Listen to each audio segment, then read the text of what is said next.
चलिए आज हम लोग देखेंगे बौद्ध धर्म। पिछले क्लास में आप लोगों ने जैन धर्म पढ़ा था और आज हम लोग देखेंगे बौद्ध धर्म। बौद्ध धर्म के संस्थापक गौतम बुद्ध है। गौतम बुद्ध, इन्हें लाइट ऑफ एशिया भी कहा जाता है। लाइट ऑफ एशिया या एशिया का प्रकाश पुंज भी कहा जाता है। इन्हें शाक्य मुनि भी कहा जाता है। इन्हें शाक्य मुनि भी कहा जाता है। इनका जन्म 563 ईसा पूर्व में कपिलवस्तु के लुम्बिनी में हुआ था। कपिलवस्तु के लुम्बिनी में, कपिलवस्तु के लुम्बिनी में जब ये गर्भ में थे तब इनका प्रतीक चिन्ह था हाथी, और जब ये जन्म लिए तब इनका प्रतीक हो गया कमल, और यह जब युवा अवस्था में थे तब इनका प्रतीक हो गया सांड। इनके पिता सुधोधन थे। इनके पिता सुधोधन थे जो शाक्य कुल के मुखिया थे। शाक्य कुल के मुखिया थे। इनकी माता महामाया थी। महामाया की मृत्यु जन्म के 7वें दिन हो गई थी, जिसके कारण से इनका पालन पोषण सौतेली माँ या मौसी कर सकते हैं। सौतेली माँ प्रजापति गौतमी थी। इनकी सौतेली माँ प्रजापति गौतमी थी। इनका विवाह 16 वर्ष की अवस्था में यशोधरा नामक कन्या के साथ हुआ। यशोधरा नामक कन्या के साथ इनका विवाह हुआ। इनके बचपन का नाम सिद्धार्थ था। इनका एक घोड़ा था जिसका नाम था कंथक,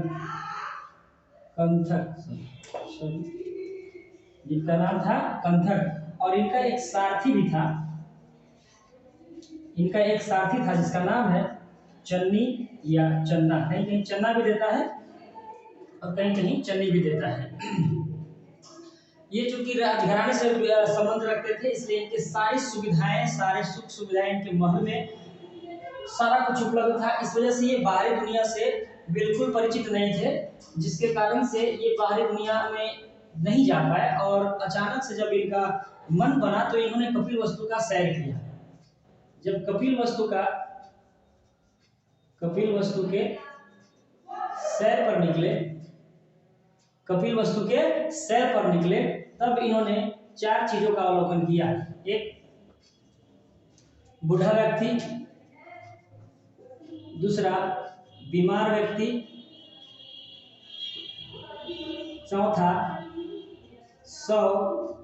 तीसरा 100 और चौथा एक सन्यासी।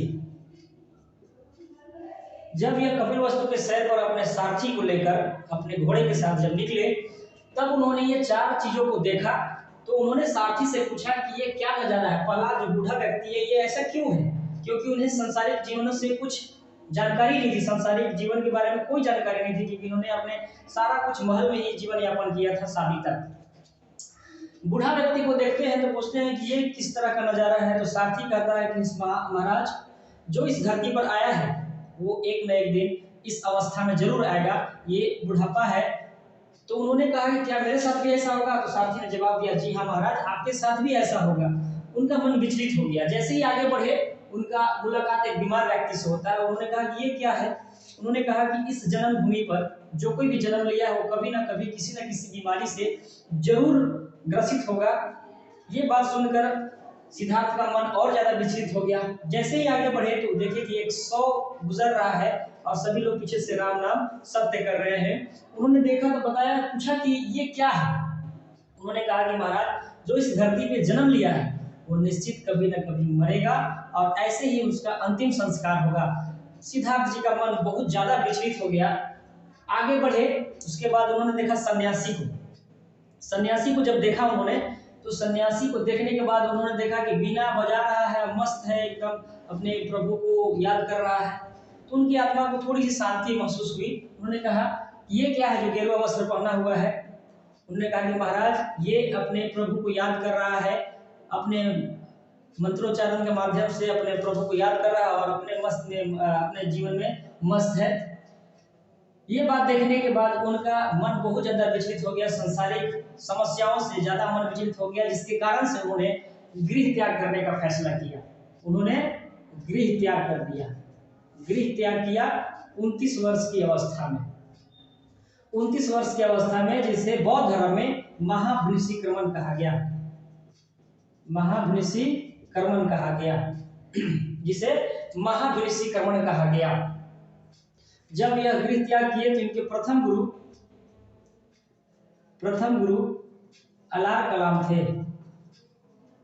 अलार कलाम थे, प्रथम गुरु अलार कलाम थे, जिनसे सांख्य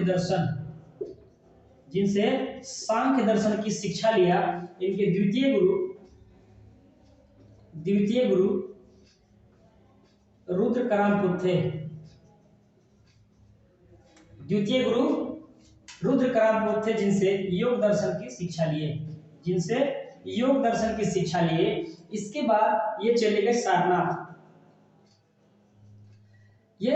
सारनाथ अपने 5 साधकों के साथ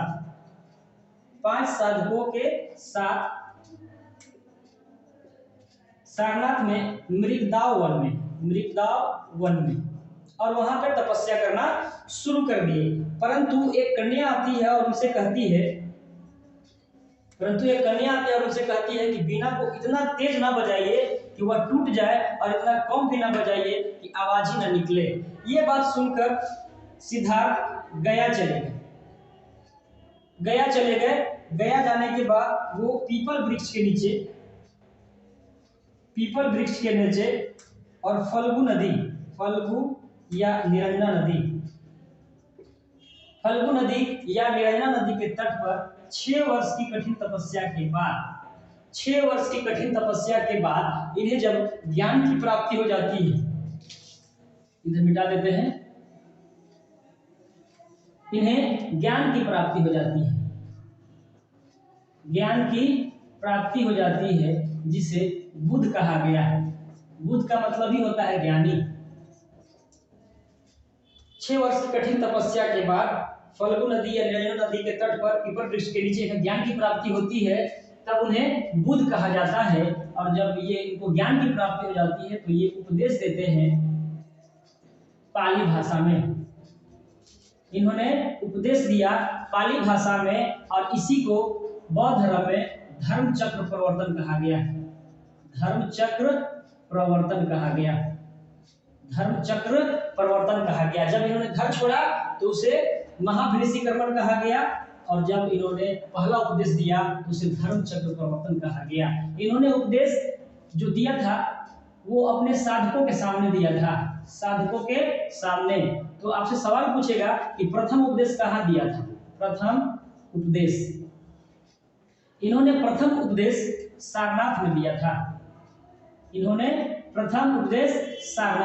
था। इन्होंने सबसे ज्यादा उपदेश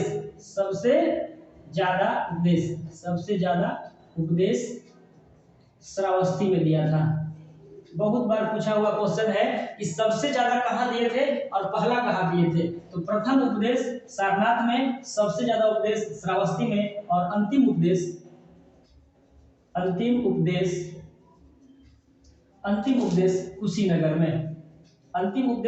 कुशीनगर में दिया था इन्होंने, जहां पे इनकी मृत्यु भी हुई थी और यह उत्तर प्रदेश के देवरिया जिला में पड़ता है।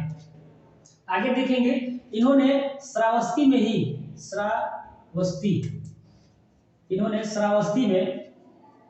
इन्होंने श्रावस्ती में अंगुली माल डाकू को इन्होंने अंगुली माल डाकू को शिक्षा दिया था। उसके बाद से अंगुली माल डाकू का जीवन सही दिशा में चलने लगा था। इनके दो प्रमुख शिष्य हुए, एक आनंद, दो प्रमुख शिष्य हुए, एक आनंद और दूसरा उपाली। एक आनंद और दूसरा उपाली। चलिए एक बार रिकॉल कर लेते हैं ना, इसके बाद इसको मिटाएंगे और आगे चलेंगे हम। तो देखिए, बौद्ध धर्म के संस्थापक गौतम बुद्ध है। इन्हें लाइट ऑफ एशिया या एशिया का प्रकाश पुंज भी कहा जाता है। इन्हें शाक्य मुनि भी कहा जाता है। इनका जन्म 563 ईसा पूर्व में हुई थी कपिलवस्तु के लुम्बिनी में, जो कि नेपाल में पड़ता है। ये जब गर्भ में थे तब इनका प्रतीक चिन्ह हाथी था। जन्म जब लिए तब प्रतीक चिन्ह कमल हो गया। युवा अवस्था में थे तब प्रतीक चिन्ह साढ़ हो गया। इनके पिता का नाम सुयोधन थे, जो शाक्य कुल के मुखिया थे। इनकी माता महामाया थी, जो कि 7वें दिन, यानी जब सिद्धार्थ का जन्म हुआ उसके 7वें दिन इनकी मृत्यु हो गई थी, जिसके कारण से इनकी सौतेली माँ या मौसी प्रजापति गौतमी ने इनका पालन पोषण किया था। ये चूंकि राजघराने से संबंध रखते थे, इस वजह से ये बाहरी दुनिया से अपरिचित थे। इनका विवाह 16 वर्ष की अवस्था में यशोधरा नामक कन्या के साथ हो गया। तब इनका बचपन का नाम सिद्धार्थ था। इनका घोड़ा कंटक था और सारथी चन्नी या चन्ना था। इनका एक पुत्र हुआ है, पुत्र के बारे में नहीं लिखा। इनका पुत्र है राहुल। इनका एक पुत्र राहुल है। जब सिद्धार्थ कपिलवस्तु के सैर पर निकलते हैं तब वो 4 व्यक्ति देखते हैं, बूढ़ा व्यक्ति, बीमार व्यक्ति, सौ और सन्यासी को। जब इस 4 चीजों को देखते हैं तो उनका मन बहुत ज्यादा विचलित हो जाता है, जिसके कारण से यह गृह त्याग करने का निश्चय करते हैं। इन्होंने गृह त्याग 29 वर्ष की अवस्था में कर दिया, जिसे बौद्ध धर्म में महापरिनिष्कर्मण कहा गया। इनके प्रथम गुरु अलार कलाम हुए, जिनसे इन्होंने सांख्य दर्शन की शिक्षा ली। द्वितीय गुरु रुद्रकामपुर थे, जिनसे योग दर्शन की शिक्षा लिए। सारनाथ गृह त्याग करने के बाद सारनाथ चले गए, वहां पे 5 साधकों के साथ मृगदाव वन में, जहां पर इन्होंने 5 वर्ष तक कठिन तपस्या की। परंतु एक कन्या आकर वहां पे इनसे कहती है कि बिना इतना तेज ना बजाइए कि वह टूट जाए, और इतना कम भी ना बजाइए कि वह आवाज ही ना दे। तब वो यह बात सुनकर वह गया चले गए। गया में पीपल वृक्ष के नीचे फल्गु या निरंजना नदी के तट पर जब इन्होंने 6 वर्ष का कठिन तपस्या किया, तब इन्हें ज्ञान की प्राप्ति हुई। और ज्ञान की प्राप्ति हुई तो इन्हें बुद्ध कहा गया। बुद्ध का मतलब होता है ज्ञानी। जब इन्हें ज्ञान की प्राप्ति हुई तब इन्होंने उपदेश दिया, और उपदेश पाली भाषा में दिया। पाली भाषा बहुत ही सरल भाषा है, जिसके कारण ही बौद्ध धर्म का प्रचार प्रसार संपूर्ण विश्व में हो पाया। जब इन्होंने प्रथम उपदेश दिया तो उसे बौद्ध धर्म में धर्म चक्र प्रवर्तन कहा गया। इन्होंने प्रथम उपदेश सारनाथ में दिया, सबसे ज्यादा उपदेश श्रावस्ती में दिया, अंतिम उपदेश कुशीनगर में दिया। श्रावस्ती में ही अंगुलीमाल डाकू को भी इन्होंने शिक्षा दिया, जिसके कारण से अंगुलीमाल डाकू का जीवन सही रास्ते पर आ गया। इनके 2 प्रमुख शिष्य थे, आनंद और उपाली। इसके बाद मिटा देते हैं, आगे चलते हैं।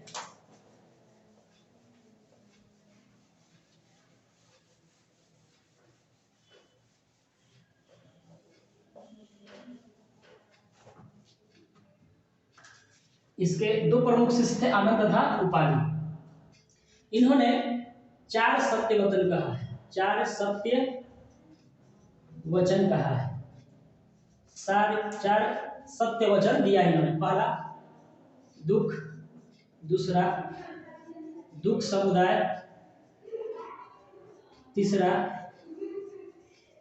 दुख निरोध, और चौथा दुख निरोध गामिनी। इन्होंने 4 सत्य वचन कहा है। संसार दुखों से भरा है, महात्मा बुद्ध ने ही कहा।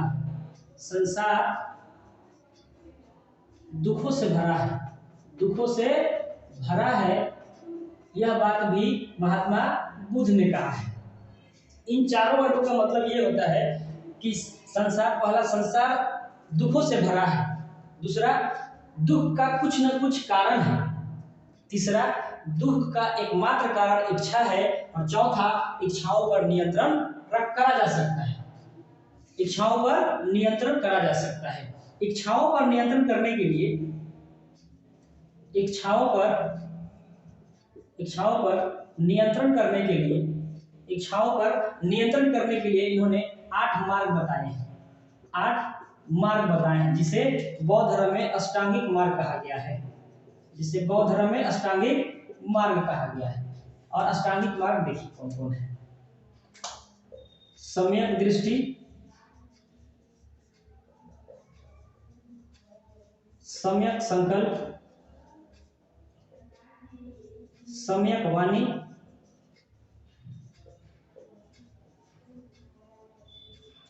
सम्यक कर्म, सम्यक जीवन, सम्यक व्यायाम या योग, सम्यक स्मृति, और 8वां है सम्यक समाधि। सम्यक समाधि। इच्छाओं पर नियंत्रण किया जा सकता है, उसके लिए महात्मा बुद्ध ने 8 मार्ग बताए हैं जिसे अष्टांगिक मार्ग कहा जाता है। अष्टांगिक मार्ग में पहला है सम्यक दृष्टि होना चाहिए। सम्यक का मतलब सही दिशा में सच्चा। सम्यक संकल्प होना चाहिए, सम्यक वाणी होना चाहिए, सम्यक कर्म होना चाहिए, सम्यक जीवन होना चाहिए, सम्यक व्यायाम या योग होना चाहिए, सम्यक स्मृति होना चाहिए, 8वां है सम्यक समाधि होना चाहिए। इन अष्टांगिक मार्ग गौतम बुद्ध ने कहा, इधर मिटा देते हैं।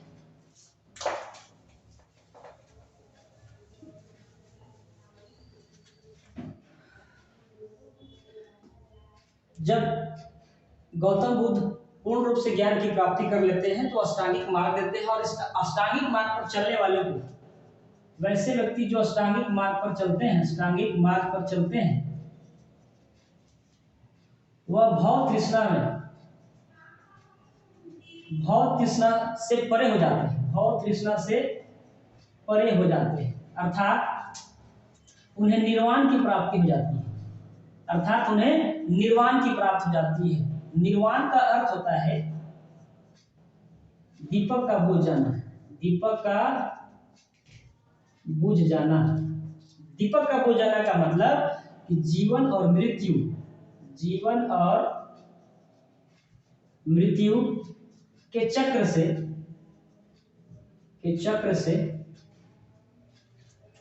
परे हो जाना या मुक्ति मिल जाना। निर्वाण का मतलब होता है जीवन और मृत्यु के चक्र से मुक्ति मिल जाना। निर्वाण को सरल बनाने के लिए देख लेते हैं एक बार क्या हो गया। हाँ ठीक तो है, ठीक चल रहा है। सरल बनाने के लिए 10 सील दिए हैं, 10 प्रकार के सील दिए हैं। पहला, हमेशा सत्य बोलना है। दूसरा, हिंसा नहीं करना है।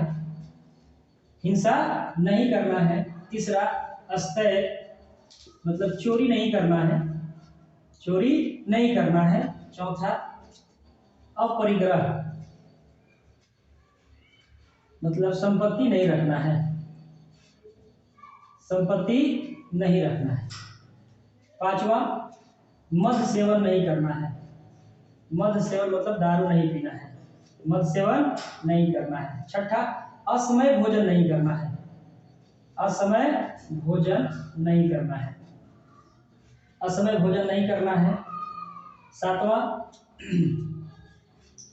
सातवां है धन संचय नहीं करना है। आठवां है अच्छी बिस्तर पर नहीं सोना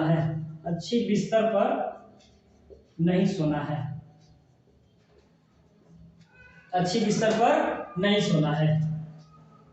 यहां तक ठीक है, अच्छी बिस्तर पर नहीं सोना है। नवा है स्त्री से दूर रहना है। और 10वां है नृत्य गान से दूर रहना है। तो ये 10 प्रकार के सील हैं। पहला है सत्य बोलना, हिंसा नहीं करना, अस्तेय नहीं करना मतलब चोरी नहीं करना, अपरिग्रह मतलब संपत्ति नहीं रखना, पांचवा है मद्य सेवन, छठा है असमय भोजन नहीं करना है, मद्य सेवन नहीं करना है, असमय भोजन नहीं करना है, धन संचय नहीं करना है, अच्छी बिस्तर पर नहीं सोना है, स्त्री से दूर रहना है और नृत्य गान से भी दूर रहना है। गौतम बुद्ध ने अपने शिष्यों को दो भागों में विभक्त किया था। दो प्रकार के शिष्य थे, दो प्रकार के शिष्य थे। एक था भिक्षुणी, एक को भिक्षुण बोला जाता है और दूसरा को उपासक। भिक्षुण का मतलब होता है सन्यासी और उपासक का मतलब होता है गृहस्थ। सन्यासी के लिए यह 10 सील मैंडेटरी है। सन्यासी के लिए 10 सील अनिवार्य है, परंतु जो गृहस्थ होंगे उनके लिए 5 सील, प्रथम 5 सील अनिवार्य है। देखते थोड़ा रिकॉर्डिंग कैसा चल रहा है। ठीक है, जो गृहस्थ होंगे उनके लिए प्रथम 5 सील और जो सन्यासी होंगे उनके लिए 10 सील अनिवार्य है। इनके दो शिष्य थे, इनके दो शिष्य, पहला आनंद और दूसरा उपाली। आनंद के बार बार रिक्वेस्ट करने पर इन्होंने, आनंद ने कहा कि महाराज इस धर्म में, इस संघ में सब कुछ ठीक चल रहा है, इनका प्रचार प्रसार भी बहुत अच्छे तरीके से चल रहा है, परंतु एक चीज की कमी है, वो है महिलाओं का इसमें भागीदारी। तो उन्होंने कहा कि नहीं, महिलाओं की भागीदारी इसमें वर्जित है, इसमें मनाही है, इसमें अच्छा नहीं होगा। लेकिन आनंद बार बार रिक्वेस्ट कर रहा था, जिसके कारण से गौतम बुद्ध ने इस बात की हामी भर दी कि चलो ठीक है, महिलाओं का भी एंट्री करा दो। तो आनंद की रिक्वेस्ट पर बौद्ध धर्म में महिलाओं का आगमन हो गया। और जैसे ही इन्होंने हामी भरी थी, उसी समय गौतम बुद्ध ने कहा था कि बौद्ध धर्म अब ज्यादा दिनों तक नहीं चल पाएगा। जब महिलाओं का आगमन हुआ तो प्रथम महिला जो भिक्षुणी बनी वो थी गौतमी। प्रथम महिला गौतमी थी और द्वितीय आम्रपाली। द्वितीय महिला आम्रपाली थे। इसमें बौद्ध धर्म में प्रथम पुरुष जो भिक्षुणी बना था वो था तपटयु और द्वितीय पुरुष मल्ली। गौतम बुद्ध ने 3 दर्शन दिए, इधर मिटा देते हैं। 3 दर्शन दिए। पहला अनीश्वरवाद का, दूसरा शून्यवाद का और तीसरा क्षणिकवाद का। पहला अनीश्वरवाद का, दूसरा शून्यवाद का और तीसरा क्षणिकवाद का। अनीश्वरवाद का मतलब होता है कि ईश्वर का अस्तित्व नहीं है। शून्यवाद का मतलब होता है कि कोई सर्वोपरि नहीं है। और क्षणिकवाद का मतलब होता है कि सभी वस्तुएं, इस धरती पर जितने भी वस्तु हैं, जो कोई भी है, सब क्षणिक है, सबका विनाश होना तय है, मतलब पतन होना निश्चित है। गौतम बुद्ध की मृत्यु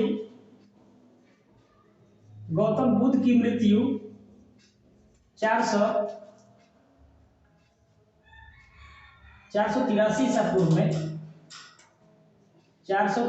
पूर्व में कुशीनगर में हो जाती है। जिसे बौद्ध धर्म में महापरिनिर्वाण कहा जाता है। जिसे बौद्ध धर्म में क्या कहा जाता है? महापरिनिर्वाण कहा जाता है। यह उत्तर प्रदेश के देवरिया जिला में है, यूपी के देवरिया जिला में। तो इनकी मृत्यु कुशीनगर में हो जाती है। वहीं पर इन्होंने अपना अंतिम प्रवचन दिया था, अंतिम उपदेश दिया था। अब कुछ मिटा देते हैं, उसके बाद स्पेस नहीं है।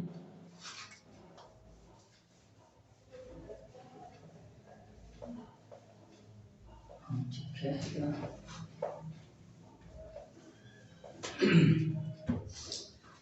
जब इनकी मृत्यु हो जाती है तो बौद्ध धर्म के प्रचार प्रसार के लिए, बौद्ध धर्म के प्रचार प्रसार के लिए 4 जैन संगतियां हुई। जैन नहीं था, बौद्ध धर्म की जैन संगतियां हुई ना, बौद्ध धर्म की संगति हुई। संगति मतलब मीटिंग हुआ। बैठ जाइए।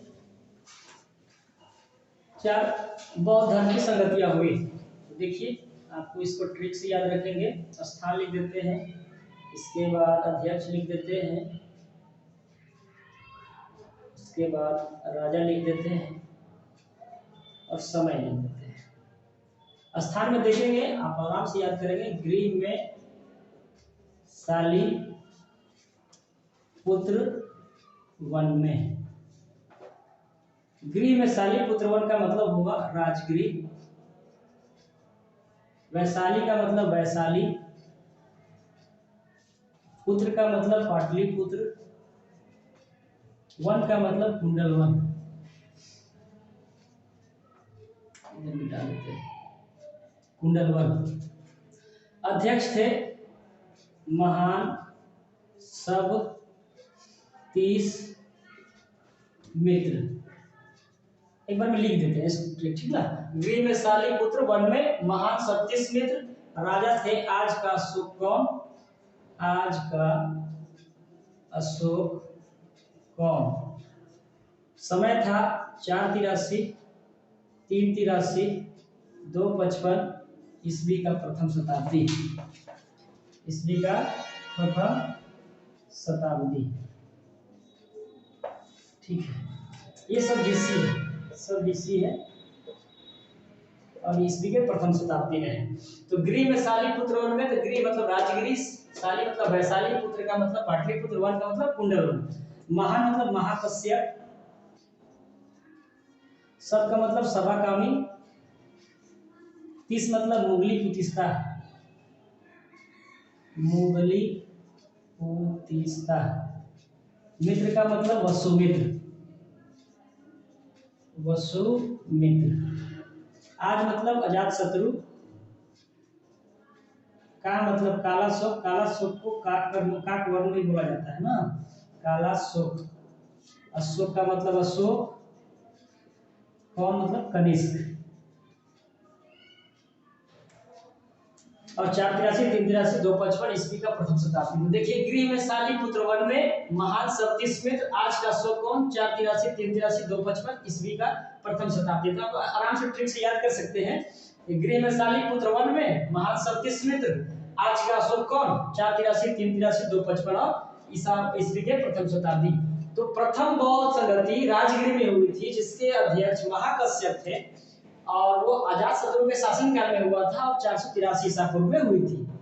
बौद्ध संगति, दूसरे बौद्ध संगति वैशाली में हुई थी, जिसके अध्यक्ष सभाकामी थे और कालाशोक का शासन काल था और 383 ईसा पूर्व में हुई थी। बौद्ध संगति, तीसरा बौद्ध संगति पाटलिपुत्र में हुआ था, जिसके अध्यक्ष मुगली पुतिस्ता थे। अशोक के शासन काल में हुआ था, 255 ईसा पूर्व में हुआ था। चतुर्थ बौद्ध संगति कुंडल वन में हुई थी, जिसके अध्यक्ष वसुमित्र थे। कनिष्क का शासन काल था और ईस्वी का प्रथम शताब्दी था। चतुर्थ बौद्ध संगति के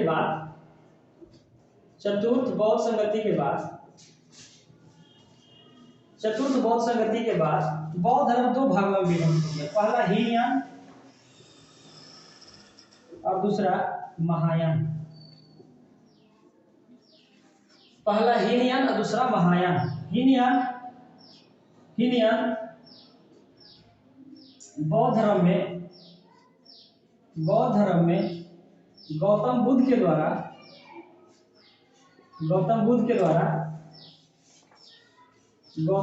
द्वारा दी गई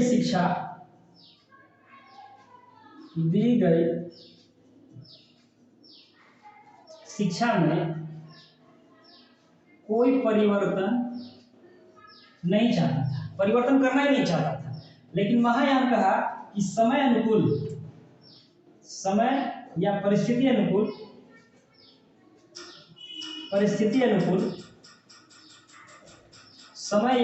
अनुकूल परिवर्तन किया जा सकता है। महायान आगे चलकर 2 भागों में विभक्त हो गया, एक शून्ययान शून्ययान और दूसरा वज्रयान।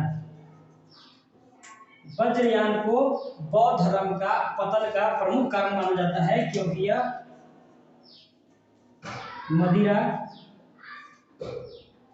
मदिरा पीने का परमिशन दे दिया था।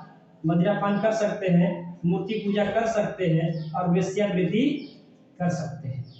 वेश्यावृत्ति को भी प्रचलित कर दिया था। जिस कर्म कांड से अलग होने के लिए, जिस कर्म कांड से दूर होने के लिए बौद्ध धर्म की स्थापना हुई थी, बाद में समय बीतता गया और बौद्ध धर्म भी धीरे धीरे कर्म कांड में सम्मिलित हो गया। कर्मकांड में सम्मिलित हो गया। कर्मकांड में सम्मिलित हो गया। बौद्ध धर्म के त्रिरत्न हैं, इसे मिटा देते हैं।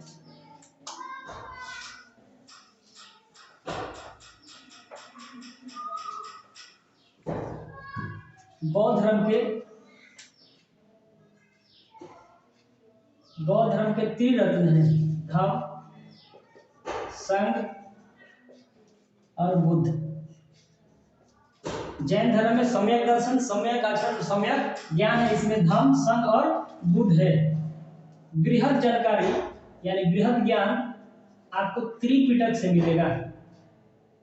त्रिपिटक, यह त्रिपिटक 3 पिटक से मिलकर बना है, जिसमें विनय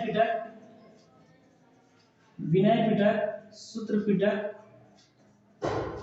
और अभिधम पिटक है। अभिधम पिटक, ये 3 पिटक से मिलकर त्रिपिटक बना है, जिसमें बौद्ध धर्म का बृहद ज्ञान की प्राप्ति हो सकती है। यानी बृहद ज्ञान की प्राप्ति आपको करनी है तो त्रिपिटक का आप अध्ययन कर सकते हैं। बौद्ध धर्म ईश्वर को नहीं मानता। यह आत्मा को भी नहीं मानता, परंतु पुनर्जन्म को मानता है। बौद्ध धर्म तथा जैन धर्म में एक बात को लेकर समानता है। समानता क्या है? और ये बहुत बार पूछा गया सवाल है कि बौद्ध धर्म तथा जैन धर्म में किस बात को लेकर समानता है, तो वो है अनीश्वरवाद। अनीश्वरवाद को लेकर इन दोनों में समानता है। जब इनकी मृत्यु हुई, गौतम बुद्ध की जब मृत्यु हुई, तो ऐसा कहा जाता है कि इनके शरीर के अवशेष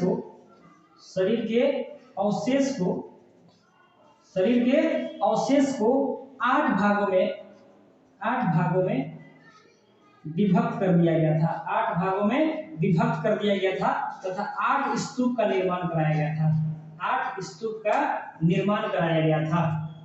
बौद्ध धर्म में जितने भी मूर्तियों का निर्माण हुआ है, वो सभी की मूर्ति का निर्माण गंधार शैली में हुआ है। सभी गंधार शैली में हुई है, लेकिन प्रथम मथुरा शैली में हुई है।